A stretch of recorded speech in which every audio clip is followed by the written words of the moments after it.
I'm Melissa here at Twin Oaks Family Farm. Thanks so much for joining us. Let's talk about Wellness Journey Day 5. On my agenda today with the Wellness Journey is water consumption, walking a little bit, and launching a 48-hour fast. So a little bit about each of those things. So drinking water, certainly water is a great choice when it comes to what are we going to drink. It's definitely better than anything loaded with calories, definitely better than anything loaded with additives, preservatives, and it's definitely better than not getting enough to drink. So I'm aiming for 100 ounces of water a day. And the reason I have to prioritize that in my wellness journey is because it's not something that comes naturally to me. It's not really even something I like or enjoy. For me to make sure that I choose water, I have to sort of put myself on a reference point and make it a benchmark that I'm trying to hit on a daily basis. One strategy that I'm using to do that, I have 4 wide mouth quart size mason jars on my shelf. So I try to take those and fill them just about to the top, really just up to the neck of the jar. I've measured that out. Of course, the measurements are marked on the side of mason jars, but I try to make sure there's 25 ounces in each of those 4 jars. And so if I consume all 4 of the jars in a day's time, I've hit my 100 ounces of water, no problem. I like water cold, so I put those in the fridge and have them in there ready to go. I go ahead and measure it because I know in the back of my mind, if I don't measure it, I'm probably going to err on the lesser side quantity wise and maybe not get the 100 ounces that I'm striving for. So 100 ounces of water. So in theory, if you're drinking 100 ounces of water, you're not wanting the other things like sweetened tea, sweetened sodas. But in reality, what I found is even when I drink the water, I still have a craving for the sodas. Sometimes I indulge in sodas. Most of the time I try not to indulge in sodas. And that's part of the point of the whole wellness journey, not to be legalistic in it, not swearing off everything that I enjoy, everything that's a treat for me, but trying to make the things that are a treat for me an exception so that the indulgences are something that is a rare occasion and the healthy choices are the norm. So on day 2 and 3, I walked 5 miles each day. So yesterday, day 4, I actually didn't take any walk, and I had a little bit of residual pain in my right foot and right hip from the 10 miles in 2 days. So it was probably really a good recovery day to just not walk on day 4. Today, day 5, I went ahead and did a 1-mile walk. And really that was great because after about a quarter mile into it, the residual pain from kind of overexerting on the 10 miles walking in 2 days actually just totally dissipated while I was moving and while the muscles were warm.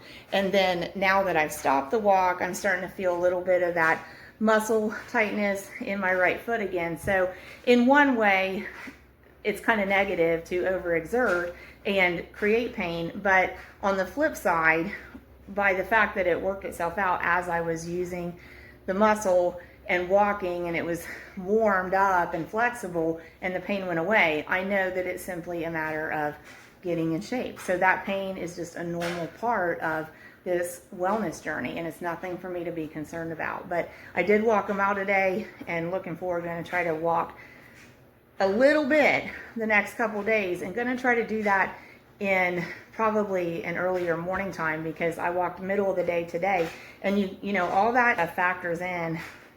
It was hot. All impacts how long can you walk, how long should you walk, how far should you walk, what pace should you go, etc. Extended fasts aren't for everybody, but extended fasts do help me with discipline, with clarity of what I'm trying to accomplish, and I really see good results from doing the extended fast in terms of difference in how I feel and a lot of difference in trimming down just a little bit at a time. So I want to incorporate the extended fast for sure into my wellness journey. But I'm going to tell you, for me, extended fasts are hard It doesn't matter what length they are. It doesn't matter when I attempt them. I find them really, really, really challenging.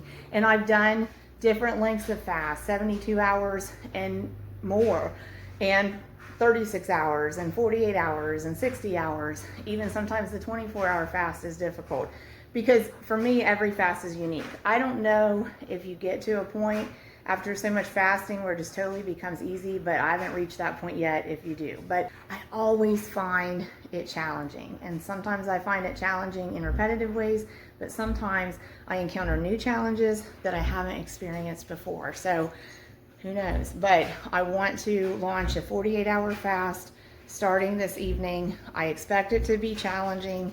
I'm ready to meet that face on, and want to make it until, so this is a Tuesday, want to make it until this coming Thursday. So yes, it is challenging. No, I don't feel I'm putting myself in danger. No, I don't recommend a 48-hour fast for everybody. Yes, you need to determine with your own knowledge of yourself and possibly working with a trusted medical advisor if any kind of fast would be appropriate for you. So I'm not promoting it for other people. I am taking this on for myself. So 48-hour fast is going to be an attempt on my part starting this evening. But trying to do up to 3 meals, no snacking in between. So far, so good. So I anticipate having another meal this evening, maybe about 6 p.m. The 2 meals previously have been protein heavy. I do expect the meal this evening will probably be carb heavy with some protein. It was the water, the walk, and launching into a fast. That's what's on the Wellness Journey agenda for me today at this point. What are y'all doing on your wellness journey? I'm in the comments, getting to learn about what other people are doing on their own wellness journeys. And, you know, keeping in mind, glad that you're here, want to hear your ideas. My ideas are just what works for me, not an expert on this at all. And we're all unique, we're all individual, but we're all also miraculous. Our bodies are physically miraculous. We have a soul that is spiritually miraculous, and that uniqueness is so important in any of our attempts at wellness. Innately, we do know what works for us, and we know things that don't. And as we eliminate the things that don't work for us and we do more of the things that do, we get that much closer to overall wellness. So that's what I'm aiming for.